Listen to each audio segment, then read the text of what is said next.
Hier sind die Ab ins Bett Klassiker. Ab ins Bett, ab ins Bett, ab ins Bett Classics. Der Kinderpodcast. Paul holt die Polizei.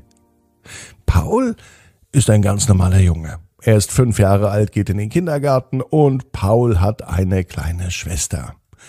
Seine kleine Schwester, die liebt man. So ist das nun mal, auch wenn das nicht immer so aussieht. Auch wenn Mama und Papa vielleicht mal was anderes denken. Nein, Geschwister gehören zusammen. Geschwister streiten sich ja auch einmal. Aber dann, wenn es hart auf hart kommt, dann ist man wie Pech und Schwefel zusammen.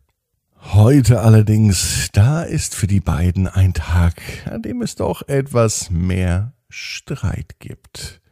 Die beiden spielen eigentlich ganz gut miteinander. Aber heute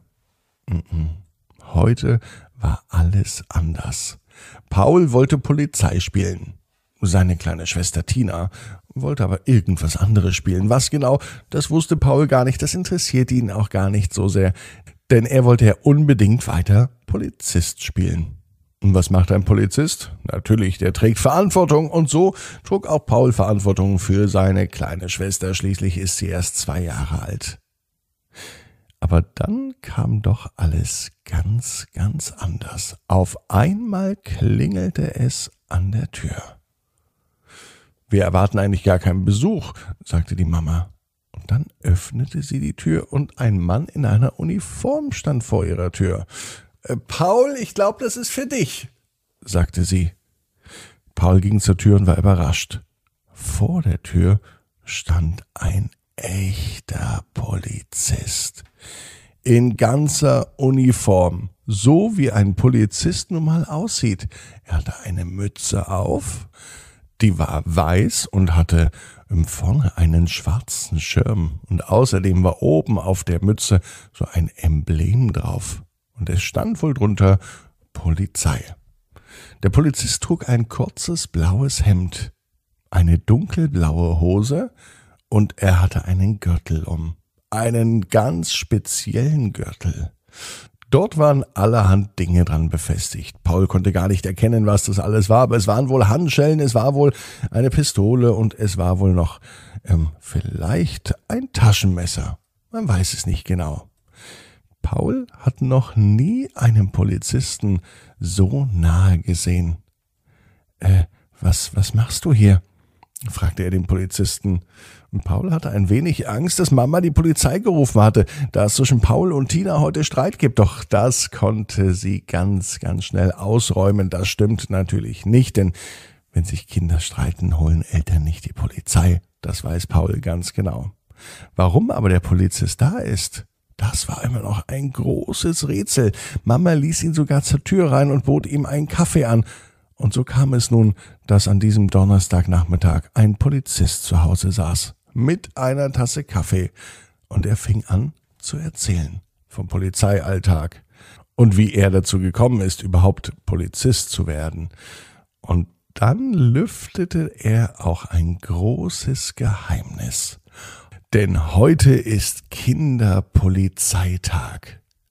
Ja, das gibt es wirklich. Zumindest heute Abend in der Gute-Nacht-Geschichte bei Ab ins Bett. Kinderpolizei heißt nämlich, dass die Polizisten zu den Kindern gehen, die ganz besonders gern Polizei spielen. Und die dürfen einen Tag am echten Polizeialltag mit teilnehmen. Und das gefällt dem Paul.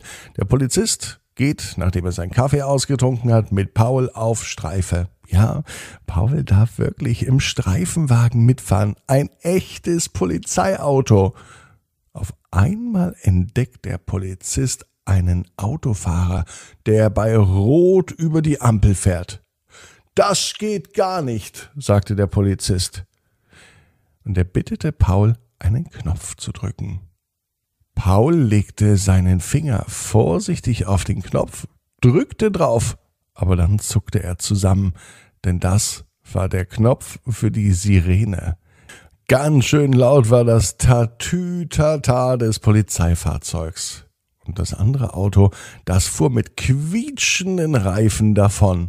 Doch der Polizist, der das Fahrzeug steuerte, das Polizeifahrzeug, war zum Glück ein ganz erfahrener Polizist und er konnte das andere Auto zum Anhalten bewegen und führte eine Kontrolle durch. Paul stand ganz aufgeregt daneben, denn er war noch nie bei einer echten Polizeikontrolle dabei. Am Ende war aber alles gut, denn das Fahrzeug, das sie angehalten haben, hatte wirklich einen guten Grund, bei Rot über die Ampel zu fahren. Denn als der Polizist in das Auto blickte, da konnte er es schon erkennen. Der Fahrer schien ziemlich nervös zu sein und auf dem Beifahrersitz sah eine Frau, die sich ihren Bauch hielt. Die Frau war schwanger.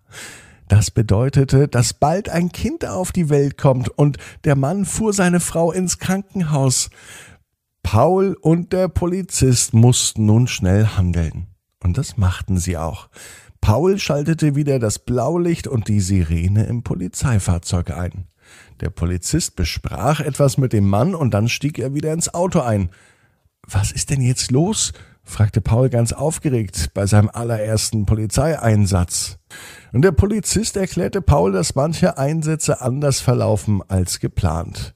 Erst sah es hier so aus, als sei ein Auto über die rote Ampel gefahren, weil er vielleicht nicht aufgepasst hatte. Stellte sich nun heraus, dass dies ein echter Notfall war. Gekonnt fuhr der Polizist mit dem Polizeiwagen am Auto vorbei, setzte sich davor und mit Blaulicht quietschenden Rädern fuhr er los. Der Mann mit der schwangeren Frau im Auto fuhr hinterher. »Wir machen jetzt den Weg frei, damit die Frau schnell ins Krankenhaus kommt«, sagte der Polizist, »damit auch das Baby im Krankenhaus zur Welt kommen kann.« Und so wurde Paul an diesem Tag nicht nur Polizist, sondern er wurde auch ein richtiger Helfer. Und nicht ohne Grund sagt man zu Polizisten auch die Freunde und Helfer. Paul weiß auf jeden Fall, was er in Zukunft einmal für einen Beruf ausüben möchte. Nein, nicht Geburtshelfer, sondern Polizist. Und Paul weiß, genau wie du, jeder Traum kann in Erfüllung gehen. Du musst nur ganz fest dran glauben. Und jetzt heißt's, ab ins Bett, träum was Schönes. Bis morgen, 18 Uhr. Abinsbett.net. Gute Nacht.